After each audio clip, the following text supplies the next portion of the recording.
Jugués par la beauté et la hardiesse des toiles orientalistes, les Algériens sont choqués par les représentations que l'on fait de leurs mœurs. Mohamed Rassim, poussant toujours plus loin ses emprunts à l'art occidental, plaçant très haut ses points de perspective, donne une version biographique de la vie quotidienne des femmes d'Alger. Il les montre sur les terrasses de la ville, qui communiquaient toutes entre elles, permettant à ces femmes de se visiter les unes les autres, sans avoir à emprunter les rues. Mais l'Algérie ne se résume pas à Alger, ni à ses scènes de palais. Quelques peintres portent leur regard au-delà des apparences. C'est vers le sud qu'ils voyagent, enrichissant l'orientalisme de leur dimension d'explorateur. Ici, le ciel est sans nuages, au-dessus d'un désert sans ombre. La lumière, principe de la peinture, à chaque pas augmente.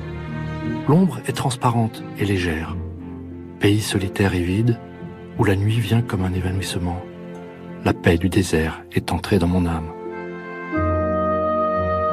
Ces lignes sont de Fromentin.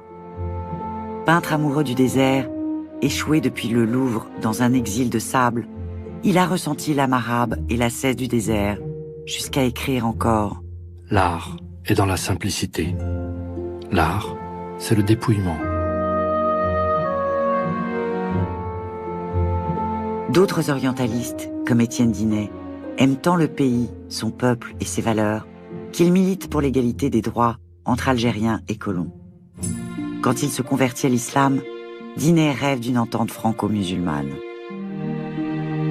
J'ai connu Étienne Dinet, rebaptisé Nasreddin Dinet. Il a été l'un des premiers à m'encourager dans mon art. Après sa conversion et son pèlerinage à la Mecque, il a écrit un livre sur le prophète. C'est à moi qu'il a confié les enluminures. C'est grâce à ce travail qu'on m'a ensuite commandé l'illustration des 1001 nuits.